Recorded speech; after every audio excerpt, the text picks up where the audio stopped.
Mutant Nation, what's going on? This is Dusty Hanshaw, here with my partner in crime, Rob Partlow. We're at Fryday, but it's actually Thursday. Yep. And we're here to eat chicken and beer, apparently. It's a Korean joint. I'm gonna order beer because it seems like the rule, but it's fancy. Don't let the outside fool you. It's fancy in there. We're gonna go eat. Ron, you ready to get a little wild? I'm ready to have some fried chicken. Keeping it healthy. Let's go inside, 2 weeks out.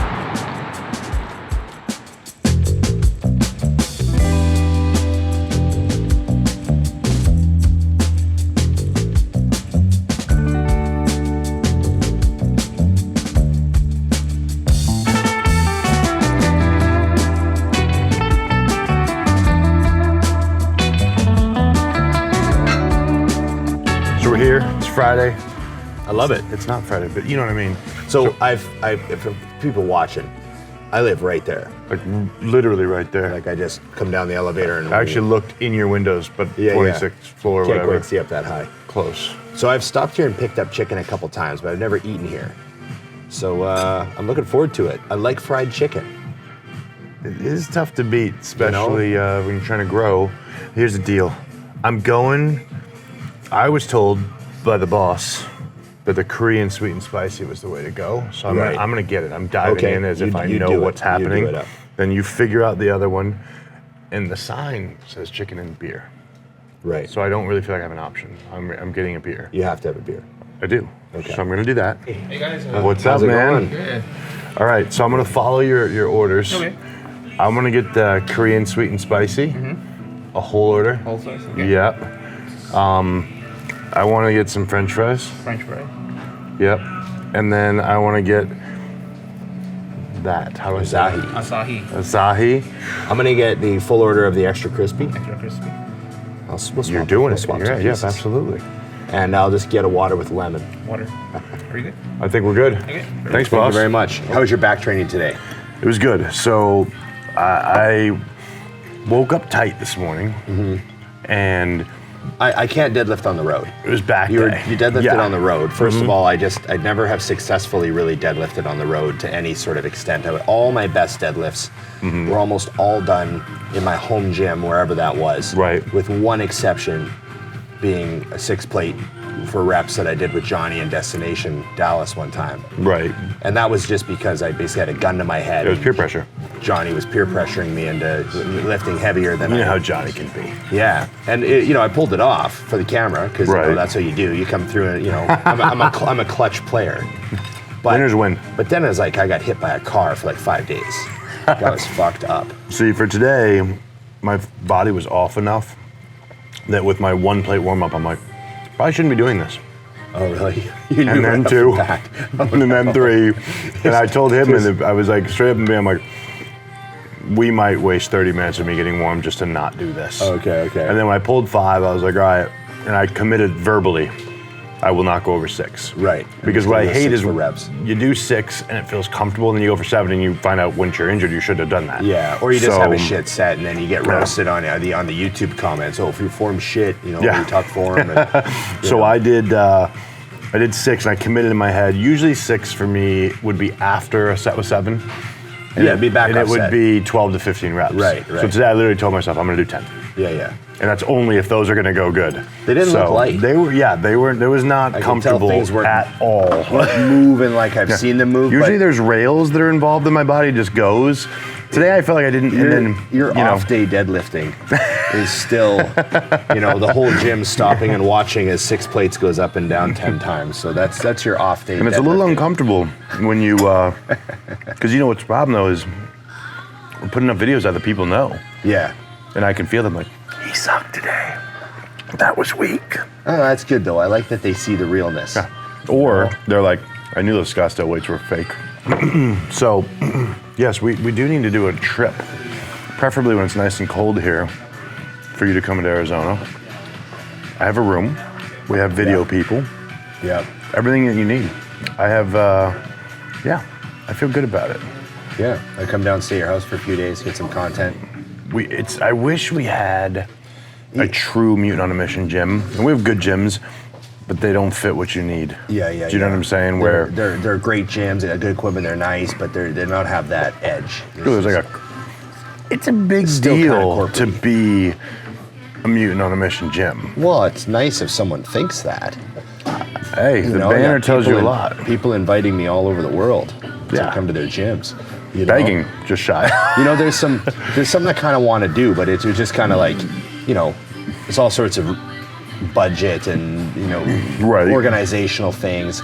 But there's a lot of like garage gyms that I follow on You were Instagram. telling me about that. How did you get into follow? I mean, does someone hashtag garage gym? Yeah, garage gym. There's like garage gym guys, like they're as into their garage gym as you would be into your gym that you own. Like they're like, I'm gonna make the best garage gym I've got, you know, 1,200 square feet.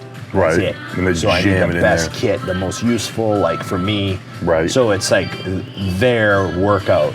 You know, it's just like kind of what Dorian had in his gym. Yeah, basically. He only had the hammer pieces that he used every this time. is my equipment. This is what I use. Like, this is my workout. That's why I laugh, because I have clients that are always like, I want to change my routine. I want to change the routine. I'm like, and Dorian said something like, I did the same routine for 2 decades or something like that. Oh, fries are coming. Glad we didn't get 2 of those. Yeah. That's a large order, my man. You weren't kidding. Thanks You very weren't much. kidding. So I like them as an appetizer. This is good. They come before the chicken. Wait till you see the dessert. Oh, they're extra crispy. Look at that. They're You're really gonna hot. actually, I bet you're gonna be able to hear me crunch into They're this. really hot. So, I was going to ask you some questions, Dusty, since I'm on your show. You're allowed.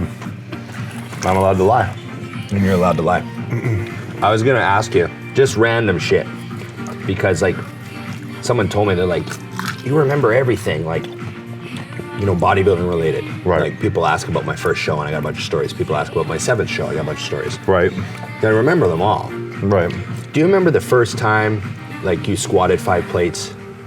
Yes. See?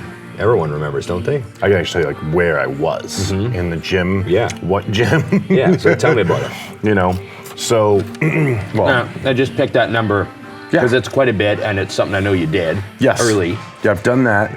Actually, though, the big one, and I have to up it because this was a big deal to me, was 6 plates. Wow. And the reason that 6 was big was because deadlifting it was hard for me. Ah. Yeah, oh. Wow. Now, 1 second. We have to do something. Sam, I need you. We have to do something. I need a We picture. had to call in an off-screen assistant. He's not ready. He's been fucking up cameras all day. I need a photo, please. So let's go back to the 6-plate squat, because I only squatted 6 plates one time in my life. So here's the deal with why my 6-plate squat was so important. So with deadlifts, it's a dual part story. This is the mental side of it. Because of hockey, my legs were always really strong. Right. But I always wanted to deadlift 6. And it took me, it was like a mental block. It was the 4-minute mile of deadlifts, okay? Right. I actually got it to my top of my shin one time and missed. Well then after, I'm not kidding, months, my training partner got it once. One time. Right? So literally after him, right after, I got it one time. Right. And then 1 week later I got it 3 times. Because now it was broken, it was done. And then I could do it permanently after that. Well then I wanted to squat it, but my legs have always been strong. So my first 6-plate squat, I was stoked, I filmed it, wish I still had it. I squat down, I got 3 reps, 4 reps, whatever it was, okay? And I rack it, and I'm stoked. Then I watched the video, and it was super shallow. Oh, it wasn't. How super shallow was it? Enough shallow. that, like, it was shallow enough that I was like, ooh, that wasn't, I wouldn't call it a squat. Ah, okay. But I was 25. So you know what you do when you're 25? You do it again. Do it again. Right now. So I got it, I got 1 less rep and buried them. Wow. And that was why it was exciting, because I got up and I literally was like, I racked it. I'm like, give me the camera. And then I looked at it and I'm like, okay, now I've officially squatted 6 plates, you know? And it was just something that was super comfortable. The problem is, and that's why people ask me all the time, why don't you squat more? And it's because I can't get it all in my quads, my hips, my glutes do a lot of the work, and I don't need them to grow.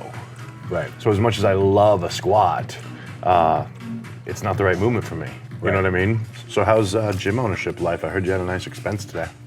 Well, it looks like we're going to get some new cardio. You just randomly woke up today and decided you're in new cardio, huh? Yeah. No, your gym tells you what you need. That's the thing about owning a gym. People Right. have these things like, oh, I want this, and I really like these, so I'm going to get one, and Right. I think we should get this because it's really cool. But then all of a sudden, you realize that you need another pec deck because everyone's waiting for the pec deck. Right. It's like, oh, well, I guess we're not getting that thing I want. Yeah, because we need a pec deck. My gym's telling me we need this. Right. So that's just how it works. It's funny because that was a question asked to me today was, what is something that makes a good coach? And one of my answers was not having an ego and thinking you're going to tell someone's body what to do, but giving it a stimulus and then watching what it does and adapting. And that's essentially the same as being a good business owner. Like your version of what you think would be awesome probably has nothing to do with what's going to happen in real life unless you plan on going out of business. Right. Yeah. No, I read this one guy on the internet, he's opened like 100 gyms. Right. And he was just had this list of advice, you know? So I was just reading them. And one of his things was, you know, it's good to have a dream gym in your head, Right. but you have to be able to pivot. Because like, what if you open and you realize that 60% of the, like let's just say for some random reason, 60% of the people coming through your door are female when you were expecting 80% male. Right. Like, oh shit, way more women now. Like, Right. you gonna buy another glute machine maybe? Yeah, all of a sudden that's a good idea. Right? Like, that's just how it works. That's true. Oh shit, we need more steppers because we got 60% women members. Like, that's just how gym life goes. Or whatever. Right. You know No, what I I mean? hear you. Yeah. Oh man. So, well, we need to, give everyone a little review. What your first experience of Korean chicken? So I've had the original formula before. This was great. I'm gonna take this home in a box. Yeah. It was good, very good. Fried chicken to me is all I need. Yeah. Like, I don't even need sides, but these fries are spectacular. I really like the crunchy fries. So here's what's wacky. You could come here. You and I literally could have ordered one of those and one of these and left full for $30 Canadian, Yeah. which is like $7 US. Monopoly money. I was happy with it. I down. do need you to put at least half that sleeve of beer down your throat, though, before we sign. Oh no, I out. have to. Yeah, I got to see the whole thing. So it's know. key. But I bought it as a design factor. It's like Well, I'm just sick of the digestive benefits. I think a little bit of beer is good for. it's like the clips I was using today. They weren't actually doing anything, but they added some weight. There you go. Excellent. Almost. Chug, Frank the Tank, Frank the Tank. You know it. You know, maybe Bed Bath & Beyond, if we have enough time. If we're gonna have time. What did he just say? Well, kids, if you're ever here, Monday, Tuesday, Wednesday, Thursday, or Friday, come to Friday. Get some chicken, fries, maybe at the half order because I leave tomorrow and I don't know how I'm gonna eat all this before I go. But life-changing experience. So, till next time, Big Ron, thanks for coming on. Thanks, man. We're set, and this was Dining with Dusty. There you go. We're out.